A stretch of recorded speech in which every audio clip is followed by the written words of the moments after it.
And as he gets back into the car, he looks over and he sees Keith just kind of looking at him with a quizzical look. It's like, don't fucking ask, all right? I've had some dealings with cactus people before. They're good people. They don't like violence all that much. And so it didn't seem right. I wasn't questioning you. I just find it pretty shocking that you're capable of such extreme violence and then you stop to help children. He goes, yeah, well, it's usually the arrogance. It's the ambition of powerful people. It never hits them. It only hits the innocents. And usually the kids first.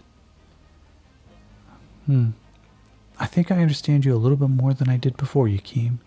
Because that's great, because I don't have a fucking clue what I'm doing. Come on, we gotta go scout this out.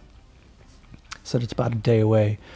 Figure we drive on by the southwest, maybe half a day, wait for nightfall, find a good camp, keep yourselves dark, disguise the car, and then probably proceed on foot. And they're gonna have a forward base of some sort. She goes, okay. No, I'm gonna follow your lead on this. Really? You're not gonna give me shit? Why would I give you shit? You are very different than Tawny. So, now, with all that, we are going to take a quick pause.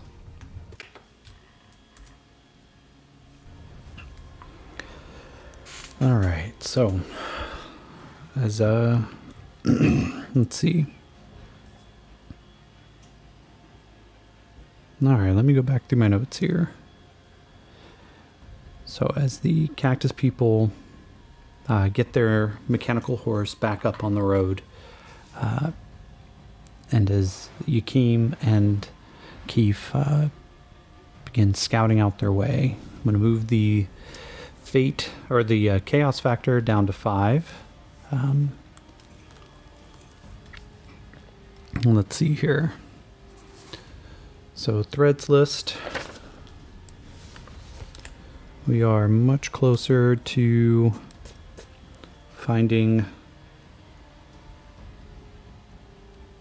the CS. Okay. All right, so as part of finding the CS, of course, he'll eventually have to report back in. All right.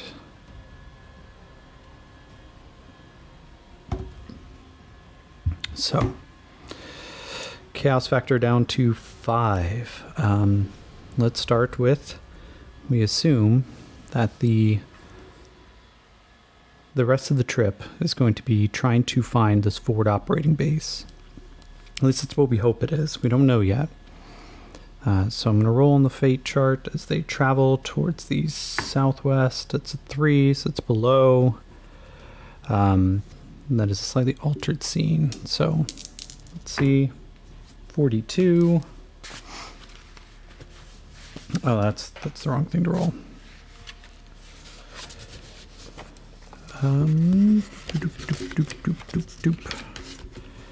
Sorry, I was just distracted by some text messages there. Oops.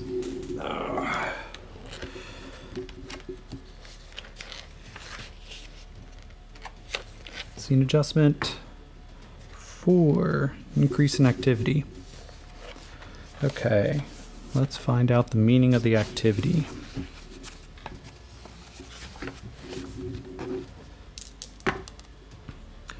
$54. Interestingly, 49. Interestingly, juvenile. Okay. Interestingly, juvenile. I'll say. What do I say?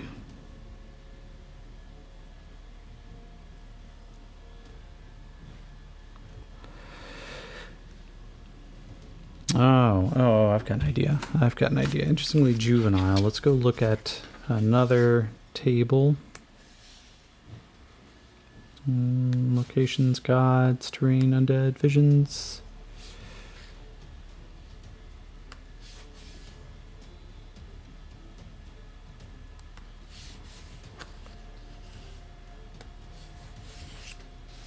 Scavenging results, smells, yeah.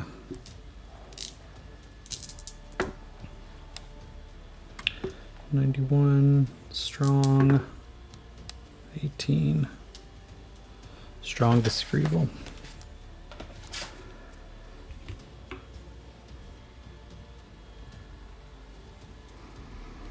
And juvenile. So, as they continue driving, suddenly they just kind of like, oh, all right, what the fuck is that? Yeah, he notices, and yeah, they both do.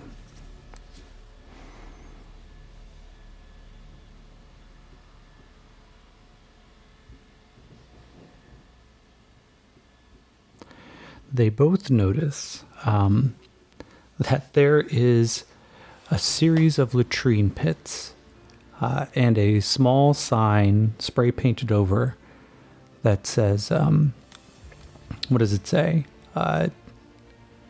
It says, DBs eat for free. The, let's see.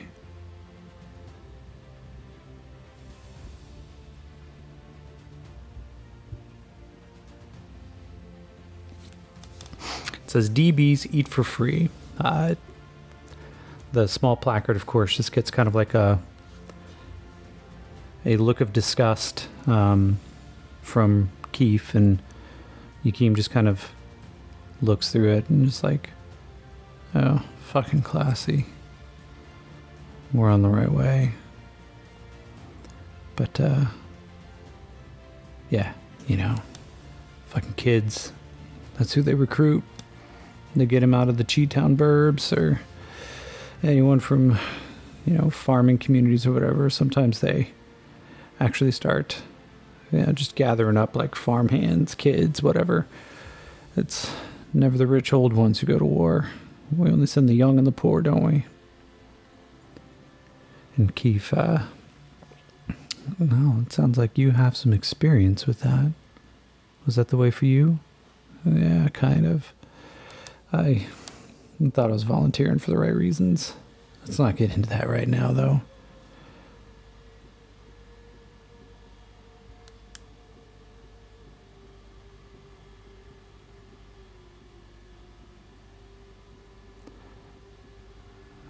All right. But at least I know, at least I know we're heading in the right direction here. Yeah. Only fucking classes like that. Well, let's keep going then. And so for the next couple of hours, they start driving until Yakeem looks up, sees that the sky is starting to get a little dark. He's like, hey, I think this can be a good spot for us to pull over and hide the car. And so they get out. Yakeem throws that tarp that he had before the the sim van attacked him. We're going to give him a... Well, let's see if she can support. Does she have a survival check?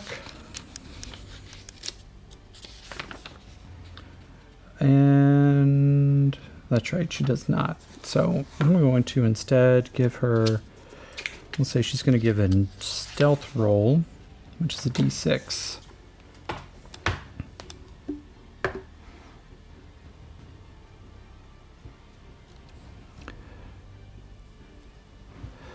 She rolls a 2, so she doesn't add anything, but she doesn't take anything away.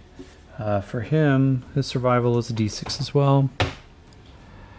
And a 4, so he starts quickly... Alright, 1 second here.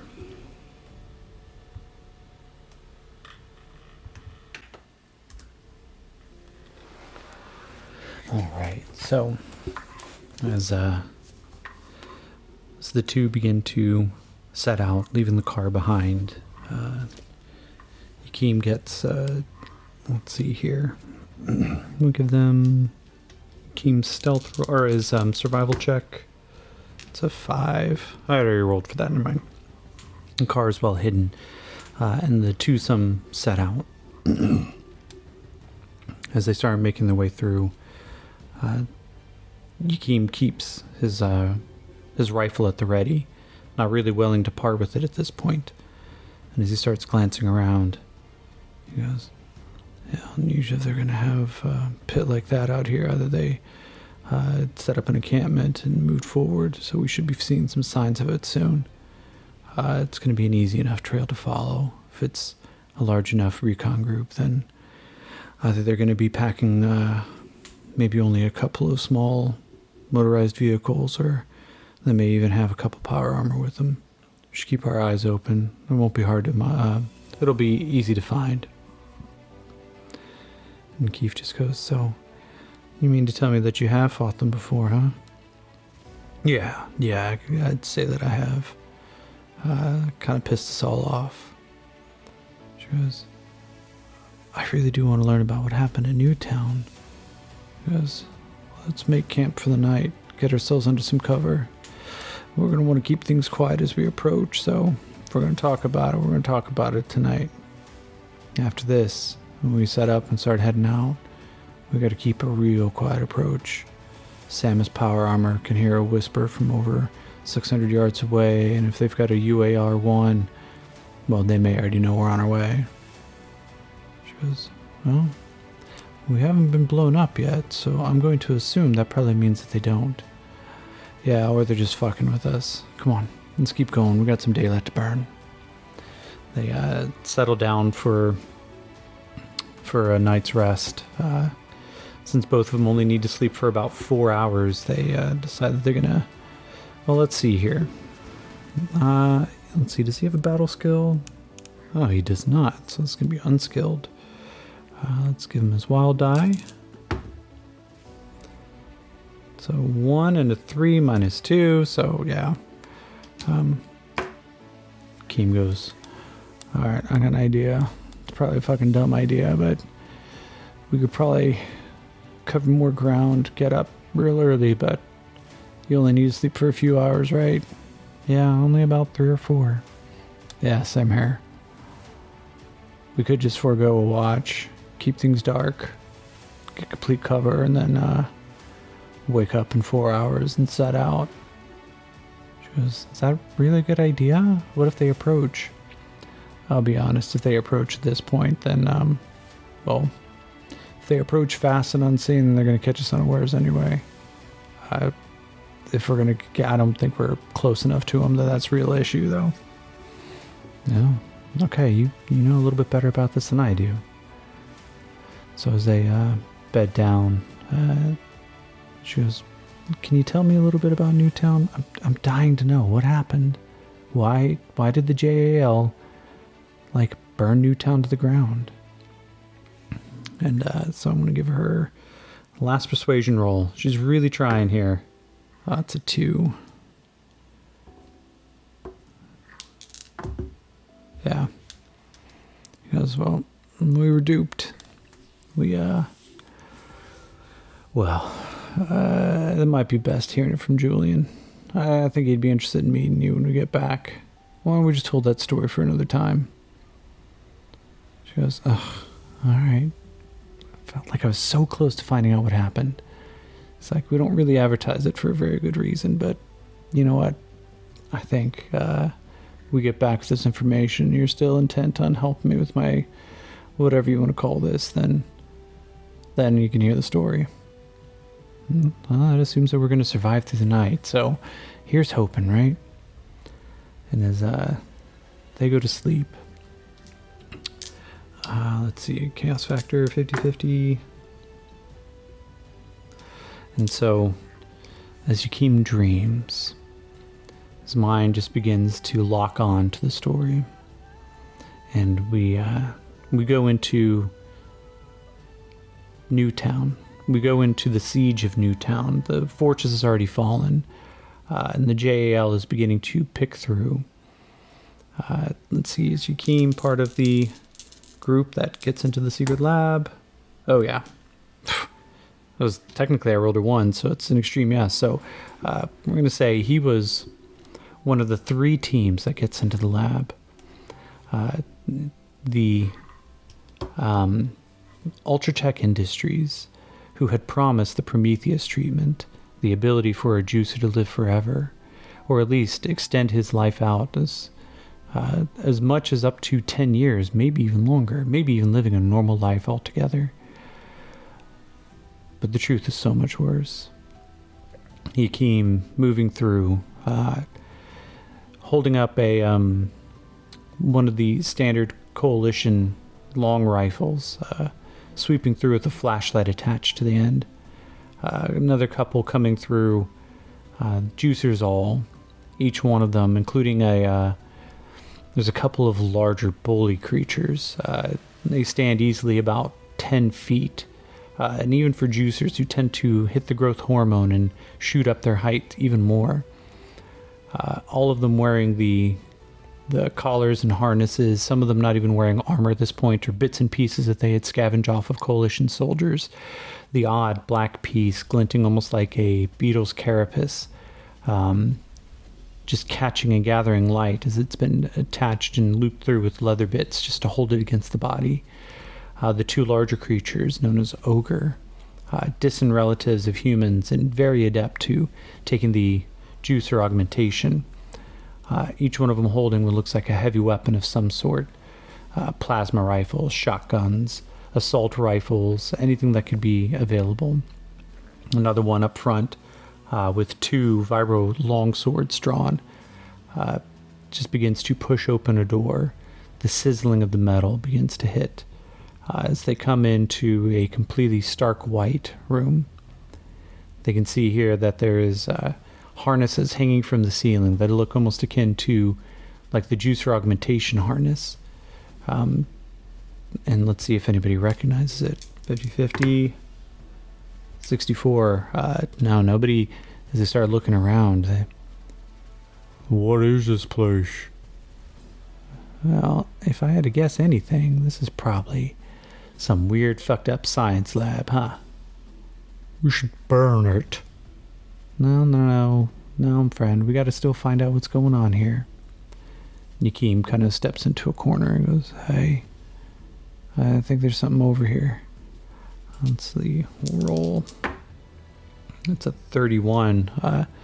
He pokes the end of the long rifle against a cabinet, and suddenly there's a squeak. I think I got a live one. As they pull the cabinet aside, this steel piece that obviously would be too heavy, just one of the ogres almost picks it up like a kid picking up a toy, shifts it out of the way, the metal not even screeching against the ground as he just lifts, puts it back down. There's a heavy thud that they all feel through their boots through the floor, as there is a scientist just huddled. Coat is torn and burned, and as she just kind of looks up, there is there's a black armband just above her bicep that shows the white on red skull of the Coalition with 2 lightning bolts behind it. She cowers, like, no, don't shoot. I'm just here I'm just here. I was just a scientist. I'm not armed. And Yakeem, well then, if you're not armed, you better start talking real fucking quick. What is this? She glances around. You're in Ultratech Industries headquarters. We fucking know that, lady. What the fuck is this room? She goes, this is where we were testing the Prometheus treatment. It requires the occasional change to the biocomp, and we had to occasionally change some of the mixtures to ensure that you could still maintain. No, lady. I think you need to start fucking hearing me. We know the Prometheus treatment isn't about augmenting our lives or stretching it out. It's about control. So tell me, the fuck were you doing? Why were you trying to control us? Nah, let's see. Does she know? I'm going to say this is actually unlikely. So this is a 35 or lower. And she rolled a 12. Oh, we don't entirely... We weren't responsible for developing the technology. You see, it was all well, it was UTI specialists. They came in and they had their own mixtures, their own chemical cocktails. We were just simply brought down because the brass started telling us that there was a real chance that you might be usable. That might be part of the coalition's services. You mean to tell me the coalition states trying to develop their own juicers? No, we already have those. We were trying to determine if you would be useful. Oh, fuck me.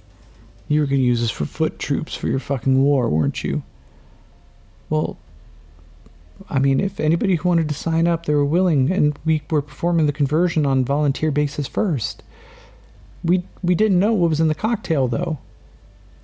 And this kind of perks up Yakim's ears. The ogre comes over and goes, "Shall we take her outside and give her to the general?" Yakim, you know what? I'm going to give him a roll. I'm going to say it's likely he stops him. Given the fact that we now know that he has a hindrance about shooting unarmed and already surrendered individuals, I'm going to say it's likely he stops them. 41. He puts a hand in front of the juicer ogre. He goes, no, stop. Look, come here, guys. We're trying to get as much information as we can. You know that Julian right now, he's got blood on his mind. It's the only thing he could see. We take somebody out there with a coalition badge. She's going to shoot her on the spot and then put her brains on for display. Let's find out what she knows first, okay? We could take her in as a prisoner of war. She doesn't need to be hurt. Yakim, you seem to be talking a lot about saving some coalition, butchers here. You sure you're working on our side? Because don't ever fucking question me. You know what I've gone through. I was there when we breached the doors. I was there when we got our way in. I was there when we assaulted the first UAR. It's like, no. I took the shot against the general. I'm the one who brought down one of the brass. Coalition states wouldn't have collapsed unless I was there with you guys, so don't fucking question me. Alright, Yakim. You got Julian's blessing, so we're not gonna fuck with you right now. But if you turncoat on us, I'm gonna slag you right here. Yeah, you fucking try. Come on, stand up. And he gets the medical practitioner up. She seems shaky, surrounded by these everything from tattoos, piercings, mohawks, carvings into the skin. The ogres themselves have taken to branding. Knowing that the skin heals, it just means that they get to brand themselves more. The suspicion is, of course, is that the ogres, as the pain kicks in, then so does the biocomp, and it's a way for them to maintain the juice as long as they can. Yakim just kind of looks it up and down and goes, "You were saying that Ultratech had something else. Why don't you go on and tell us what that was?" She goes, I didn't have clearance, so I don't know what was actually in it, but okay, well, I saw them bring some of the carts out. Fuck, you mean carts? The ones who didn't make it. So you guys slagged a couple of us, wheeled us out on body bags or something. I assume that you guys had to crack a couple eggs. How many are you talking? Maybe 100, 200? You mean to tell me you fucking killed 200 juicers and we didn't even notice? Well, in a way, yeah. You see, they're not dead. And as Yakim begins to wake up in that early morning, just the barest false dawn on the horizon, that heady glow of just light blue and orange, signifying that the curvature of the earth is now bending and bringing light from the sun back around to this one particular point on its skin. Yakim kind of blinks awake. The biocomp is now surging him awake. His eyes now jerk open. Just, fuck. Alright. As he goes over to get Keith up, starts putting on some of his additional gear. Let's see here. What does he have in the... I thought he had something more, but I'm going to check that survival pack that he gets. No, there is not shit in the NGS2 pack. Survival navigation, trapping and fishing, cold and heat. Nope. Never mind. For some reason, I thought there was something that would help him. So as they set back out, I'm going to try one more roll here. And 81. Okay. Nope, that's what I wanted. There we go. They push forward. The signs of something being a lot easier. And as they start getting closer, Yakim spots trouble. So let's see here. Encounters. Coalition scouting party. Well, I'm going to roll 50-50.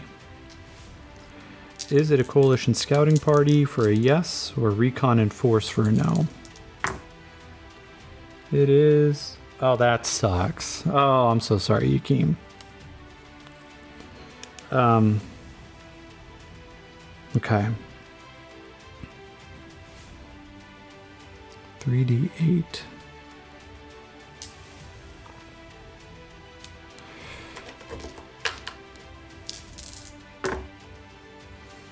Nine, 10.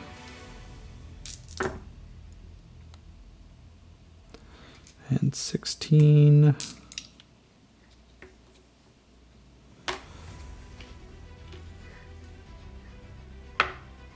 2 plus 1. All right. I need to start writing these numbers down because they represent bad news.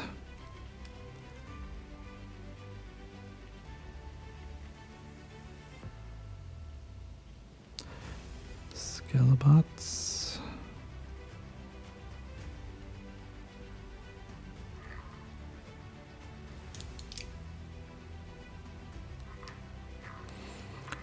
Two Psi Stalkers.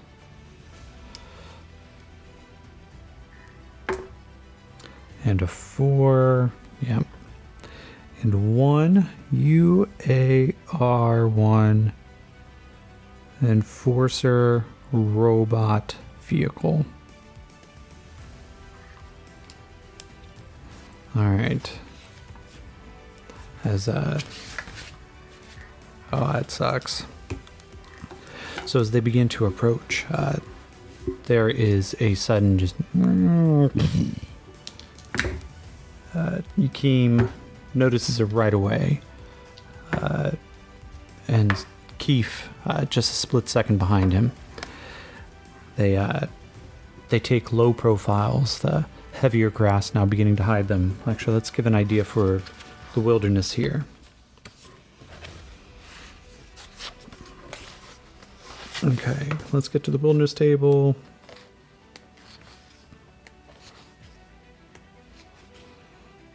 Caverns, and then we'll do that one. I thought I had it. All right. Okay, close enough.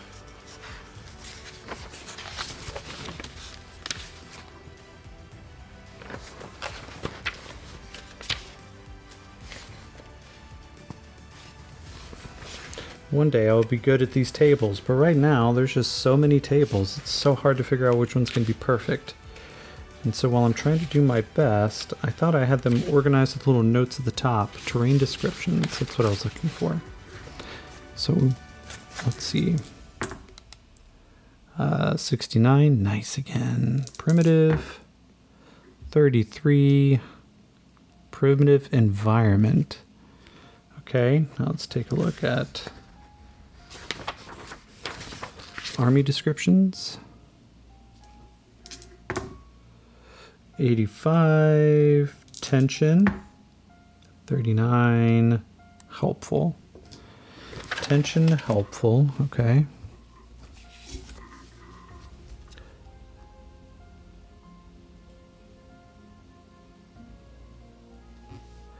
And then primitive environment. Okay. Okay, I've got an idea here. So, we're talking about a primitive environment. They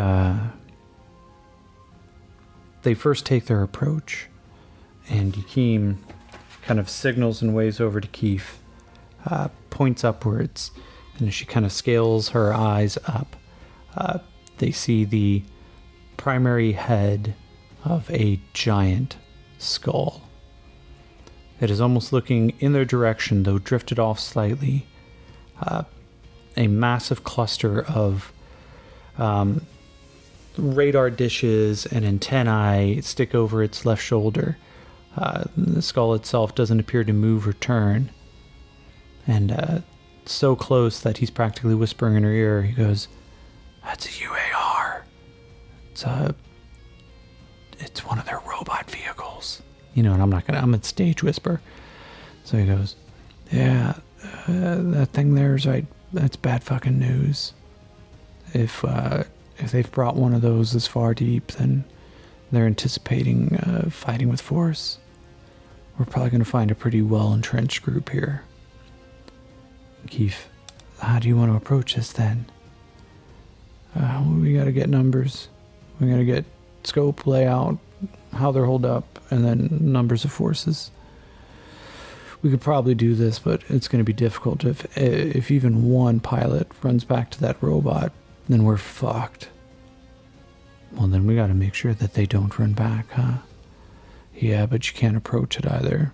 Coalition states they got those things pretty much wired up just for a handful of pilots. If you don't punch in the right code, then all hell breaks loose. Do you have anything that could take one of those down? Huh. Yeah, funny. I haven't really had a chance to restock grenades yet. You have any more of them left? I've got 2. I had to unwire the booby trap that we set for the black market, but I've got 2. It's like, we're going to need a fuck more than 2. Best we can probably hope for if that thing comes online is just run. She goes, okay. Okay, so how do we get close? Quietly is how we get close. Yeah, let's see here. His stealth is a D6.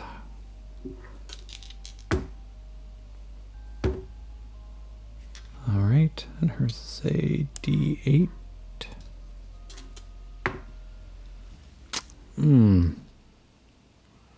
Okay. Now, so is... Oh, shit. She rolled a 2 on her stealth check. Oh, wait. Wrong die. Okay, she rolled a 5 on the correct die. It's good to always check those things. As they begin to approach low profile as much as possible. The land here is it's primitive, so primarily a lot of undeveloped. Even the flat space where they have set up this forward base looks like it had been pushed boulders and rocks. The obvious open areas where they probably used the Enforcer robot vehicle to move boulders just to give themselves some form of wall means that the majority of their forward operating base isn't actually so much a base as it is just a scattering of tents. Yakim, as he just starts looking and monitoring, alright, I think if we post up over here, we're going to need to spend probably like the better portion of a day just watching. You good with that? It's like, let's stay close, stay quiet, and just count, yes? Yeah, that's exactly what we're going to fucking do. They spent the better portion of the day. We're going to give them notice rolls. First Yakim's blows up, which is good. And then Tawny's. Yep. So she got a 4 and he got a 7. They spend the rest of the day. Yakim watching through his scope. He pulls or he flips a small lever on the side, and the lens now gets covered up by just a letterbox opening, so that way the light from the lens itself doesn't glint off any of the sunlight. Tawny just kind of crouches down, pulls out a pair of older-fashioned binoculars, non-electronic, just basic magnification, and they both sit there and watch. It takes them, roll a d12. It takes 12 hours. Okay, so I'm going to make them both roll a fatigue check. So this is going to be their vigor. Now, they both get +2 to deal with this, so that they both blow up. Yeah. So he gets a 16 on his fatigue check. So he stays up and awake, no problem. Keith, on the other hand, vigor of a d10. She rolls a 10. Okay, yeah, no, there's no point in rolling that. Those two are pretty much just caffeinated junkies the entire time. The excitement of what's happening here. And as they start taking count, a small scratch pad in front of Yakim just begins to calculate, and the numbers start going up. By the end of it, they find that they have 10 basic coalition state grunts. These are just the rank and file soldiers, each one of them armed with a long rifle, multiple grenades, and the heavy armor that the coalition states likes to send people out in. There is 2 platoons of 8 Skelebats, deactivated except for when one would suddenly come online to perform basic menial tasks around the camp. 3 dog boys with 2 Psy Stalkers keeping them in line. Them sniffing, taking patrols, ranging pretty far out there. The UAR with its 2 pilots, they seem to be kind of relaxed, probably getting a little drunk. But so we need to go to the dog boys themselves because I need to check something here. Because dog boys have the ability to sniff out psionic capabilities, as would actually the Psy Stalkers. So we'll see if they were able to get even close enough to detect poor Keith here. Alright, so there's my dogpile armor.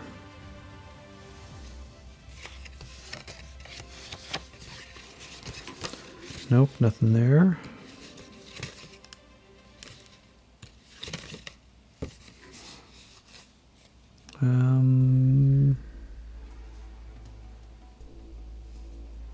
Just to be sure, I'm going to check the book because I've got some shortcut cards that I printed out, but they may not tell me everything I need to know.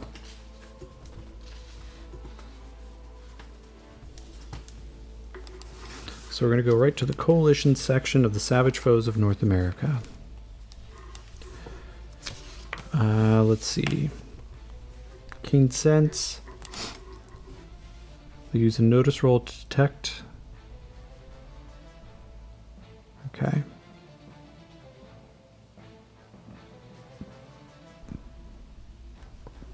All right, and what is their current notice?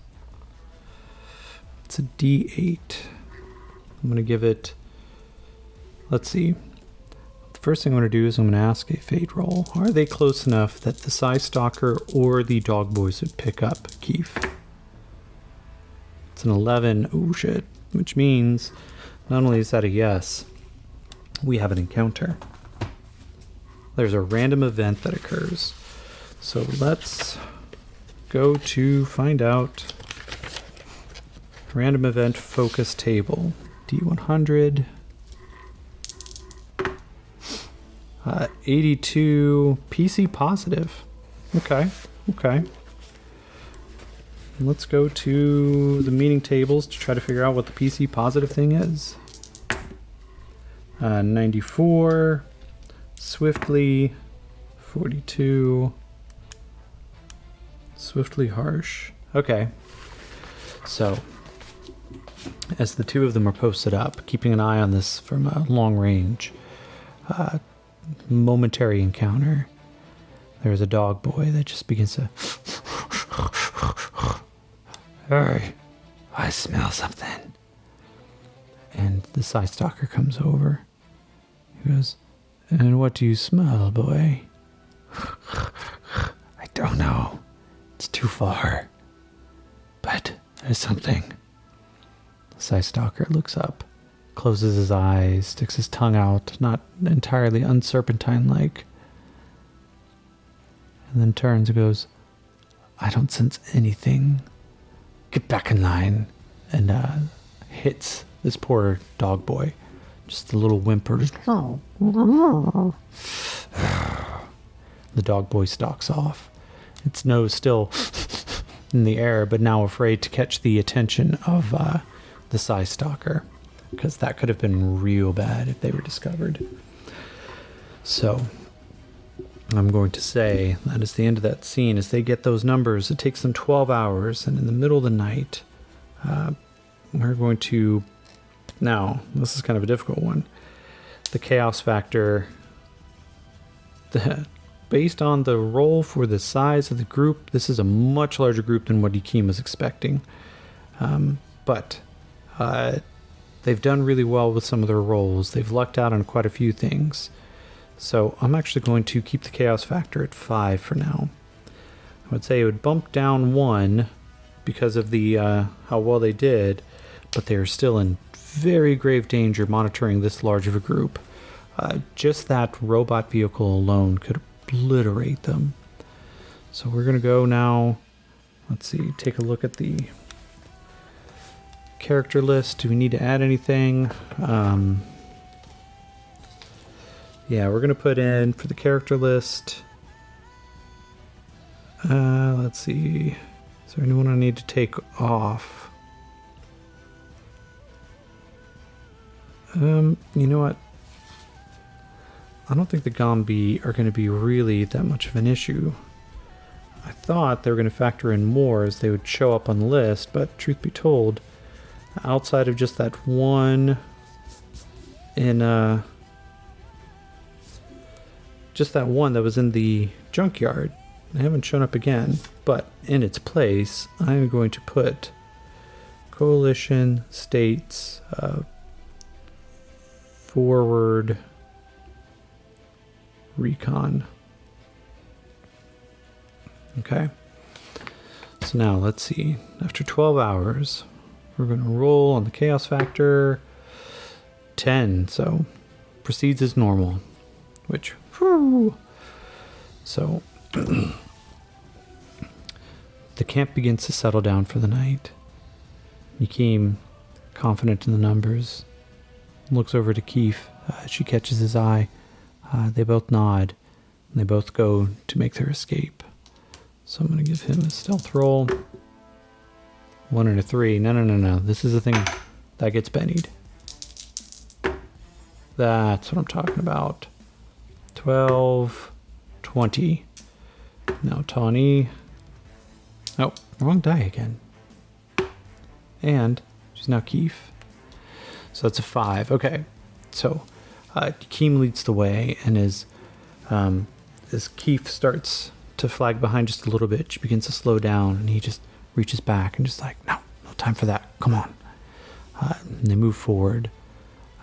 The heavy pace they try to set. I'm going to give the dog boys one notice roll. I'm going to say it's dark, but they don't really care about light. But they do not beat either one of their stealths. By the time they get out of a comfortable range, they get back to the car. Keem gets in behind the driver's seat. They pull the tarp off.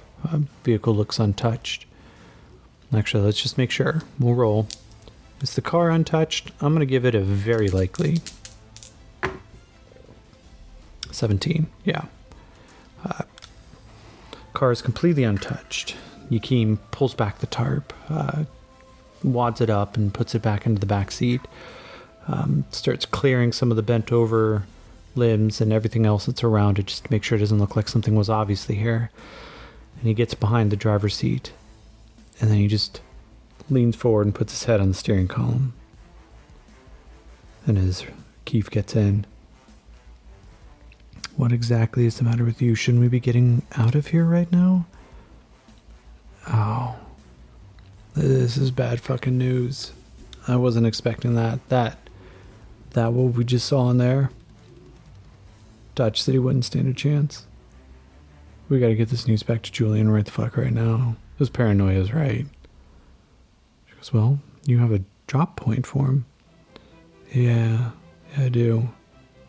Alright, let's just go. He turns the keys. The ignition kicks up. The car rumbles slightly. And he begins to back it out, leaving the lights on leaving the lights off, of course, the entire time. As they get back on the road, Jakeem every now and then just begins to think, and realizing, of course, that the narcotics aren't kicking in, so he is wired behind the wheel. Keith starts taking cat naps in the cars. So I'm going to give him a survival roll to see if he can find his way. It's 4. He starts pacing out. Let's see here. Is the drop-off point within a day's trip? 50-50, it's 30, yes. So they spend the next portion of the day driving out. Eventually, the only thing breaking up the sightlines in this area is just one large remaining steel tower.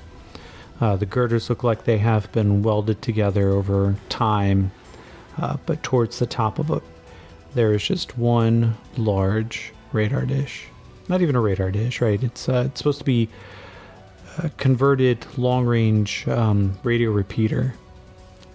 And as Jakeem comes up, let's see. Does it actually work? 51. Oh, shit. Just barely. As Jakeem pulls up, he takes a look at it and then comes up to the interface panel. Some of his experience out here has been starting to show as he comes up and looks at it and pops open the panel. Just, oh, fuck. Some jackass has been fucking with it. Oh, we can't use this thing right now. We gotta fix it. And Keith, can you fix this? He goes, I've been learning how to keep the car going, but I don't know how to keep something like this going. I could try to figure it out. It might take a while, though.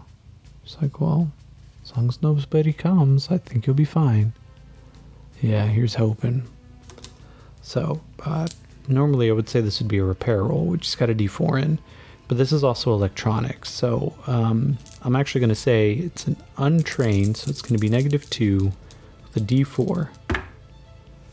It's a 3 and a 3. And he gets to it and he's like, fuck, no, there's no way that I can fix this. I just don't even know where to start. Mechanics is different, right? Those things repeat. Electronics, shit just goes everywhere. We need to find someone who can either fix this or we need to go find another spot. She goes, well, where in the fuck would we go find an electrician who's going to come out here and fix a radio repeater in the middle of nowhere, a day away from a coalition recon force? He goes, fuck. Well, we can either go back to Dodge City and get somebody, but it's going to be several days and coalition may move on, or we try to find someone local. She goes, and you know how to do that? Oh, fuck no. But we gotta try. We gotta get this back to Julian.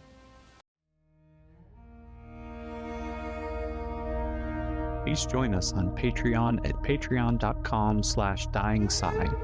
Gain early access to episodes, access to our Discord, and just generally help support the show. This game references the Savage Worlds game system, available at Pinnacle Entertainment Group at www.peginc.com. It is unofficial media content permitted under the Media Network Content Agreement.